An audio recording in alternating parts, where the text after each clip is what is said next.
Pizza, a name that on the surface seems simple enough, yet hides within it a complex set of meanings. Alexander Solzhenitsyn would be fascinated by the implications of the pizza phenomenon. This is not just a mere pizza place, it is the pizza of the pizza, a metonymy that suggests a deeper symbolism. On the other hand, Solzhenitsyn may not have much experience with this because in his time in the Russian gulags, he didn't have access to pizza, let alone food.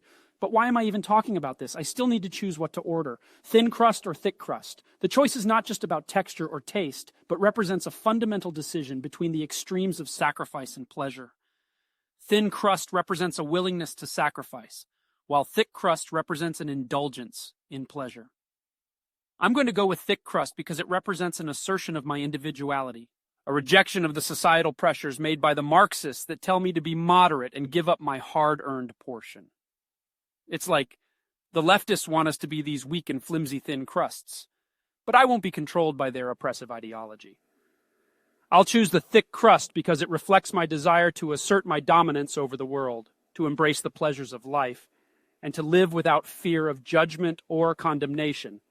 So next there are the toppings, each one representing a deep psychoanalytical meaning. Pepperoni, for example, suggests a desire to integrate one's shadow self, to embrace the darker aspects of our being. But we can't overlook the fact that in its uncut form, pepperoni is also a phallic symbol, which adds another layer of meaning to this choice. This is definitely what Freud would say. By choosing pepperoni, I am not only integrating my shadow self, but also asserting my masculinity and dominance. Interestingly, the Old Testament prohibits eating dairy and meat together, and pepperoni on pizza is a clear violation of that. But in the new covenant, which Jesus established with his death and resurrection, mankind was freed from the legalistic and ritualistic aspects of the old covenant. So in some ways, this also frees us to the choices of this menu. I know that Ben Shapiro would disagree with me, but I stand firm with my choices. It's like I say in 12 Rules for Life, be precise in your speech. No offense to you, Ben. So next, I also need to choose the sauce. It's like I already made my sacrifice by choosing pepperoni, but apparently regular marinara sauce isn't enough. We have the ability to choose between spicy sauce or even white sauce, which, by the way, makes an allusion to the social stratification based on color of skin that the left pushes. But we even have the audacity to use a barbecue sauce in place of a tomato sauce. What happened to hundreds of years of pizza tradition?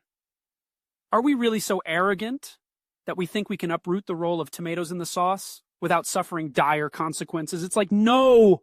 We need to acknowledge the importance of tradition and the wisdom of our ancestors. But what does this all mean, this endless array of choices? To me, it represents a symptom of the leftist ideology of unlimited choice and subjective self-creation.